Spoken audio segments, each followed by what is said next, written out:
Le manuel, c'est véritablement le symbole du savoir scolaire et c'est une sorte de monument et il est tout à fait normal que les langues régionales aient aussi droit à leur manuel.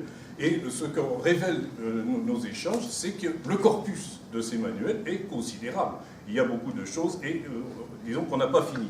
Et il était important aussi que soient associés dans nos discussions des chercheurs, des praticiens, des gens qui ont fait des manuels ou qui ont utilisé des manuels, et des éditeurs, et je pense que la table ronde d'hier des éditeurs, des producteurs finalement de matériel pédagogique, était tout à fait à sa place. Je dirais qu'on a pu suivre le passage depuis le 19e siècle du temps des militants et des amateurs, on va dire ça comme ça, avec très très peu finalement de véritables manuels utilisables par des élèves. Si on laisse de côté la Bretagne avec Constantus et les autres et les colloques, tout ça, et Savignan qui a touché quelques centaines d'élèves, il faut être clair, finalement on a affaire beaucoup plus à des, j'allais dire, des coups de pied à suivre, des gens qui fabriquent des manuels qui peuvent très très bien d'ailleurs servir à des auto-apprenants.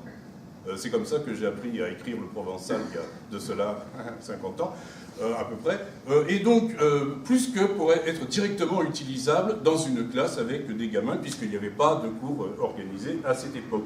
Et donc, assez souvent, on a affaire soit à des choses extrêmement simples, thème-version, bon, comme pour le latin, hein, ou alors à des bricolages plus ou moins habiles.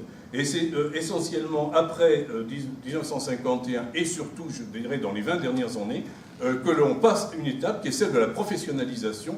Et il me semble important de souligner que le développement des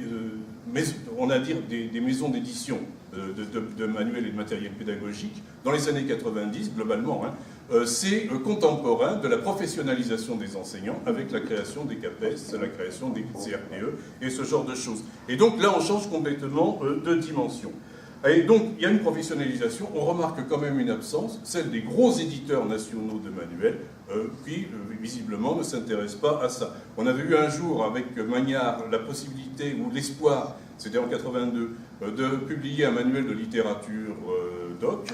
On s'est aperçu, dès que Chevènement est devenu ministre, Magnard a oublié ses racines corésiennes et il s'est aperçu qu'il n'y avait pas de pognon à gagner avec ces histoires. Et donc, ça, on s'est retrouvé en carafe. L'utilisation de nouveaux matériaux, des multimédias, etc.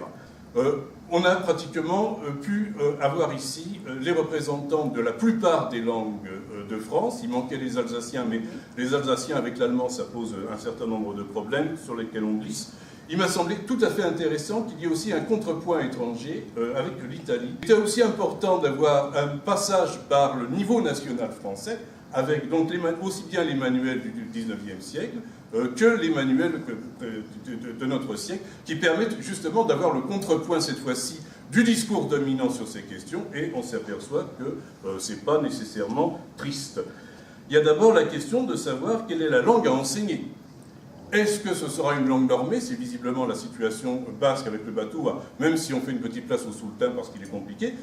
C'est, me semble-t-il, aussi la situation du breton, même s'il y a le Vantes, qui est un peu le sultan de la Bretagne avec des histoires d'accent tonique baladeur. Normalement, vous avez choisi, vous êtes un breton tout à fait officiel. Nous autres occitans, le catalan c'est encore autre chose, nous autres occitans, on ne peut pas, je m'excuse, on ne peut pas contourner la question dialectale.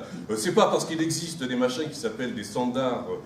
En gros, le standard occitan, il y a un standard par standardisateur. Donc, à un certain moment, il faut quand même être réaliste et s'apercevoir que la réalité vécue dans les différentes régions, c'est quand même celle de la variante locale. Ne serait-ce que pour éviter quelque chose qui a été soulevé à 2 ou 3 reprises, la possibilité d'un choc avec les locuteurs natifs, ceux qui vous disent « Ah oui, mais moi, je ne parle pas le vrai breton, je parle un mauvais breton, ou un mauvais basque, ou un mauvais vache. » Il me semble, en termes peut-être moraux, que c'est le genre de choses qui serait pas mal d'essayer d'éviter.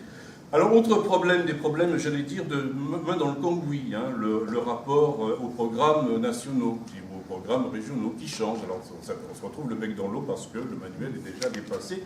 Le problème des filières. Comment fabriquer des produits qui soient utilisables par les différentes formes de l'enseignement des langues régionales, qui peuvent être des formes de sensibilisation, des formes de bilinguisme paritaire, des formes d'immersion. Et à chaque fois, bien entendu, ça signifie des produits différents. Problème du financement, des tirages, de la diffusion. ça coûte très très cher un manuel. Ça, il me semble l'avoir compris. Et si on veut vraiment faire un truc attractif, il vaut mieux quand même y mettre le prix. Et donc d'avoir des financements, d'avoir des subventions, d'avoir une reconnaissance officielle qui permet d'aller jouer. Alors j'ai commencé à aborder la question des DNL, des disciplines non linguistiques, qui permettent de compenser l'absence de nos histoires dans les manuels nationaux. Alors on a parlé des manuels de français, j'aurais pu parler des manuels de géographie, les géographes sont nuls sur ces questions. Ils vous donnent des cartes bidons. Je me souviens d'une carte où l'Occitan avait un tentacule d'un côté qui allait jusqu'à Niort, de l'autre côté il allait jusqu'à Besançon. Je veux dire, même un géographe doit être capable de trouver des cartes linguistiques à peu près exactes. Qu'est-ce que l'on transmet à nos élèves? Est-ce que c'est simplement une langue et pour servir à quoi? Est-ce que c'est une langue pour parler avec les vrais gens, si j'ose dire? Est-ce que c'est une langue patrimoine immatériel et dans ce cas-là, quel va être le contenu? Et donc, un certain nombre de questions à poser, auxquelles nous n'avons peut-être pas totalement répondu dans ce colloque, mais il me semble quand même qu'on a pas mal avancé. C'est donc à suivre, me semble-t-il. Je vous remercie.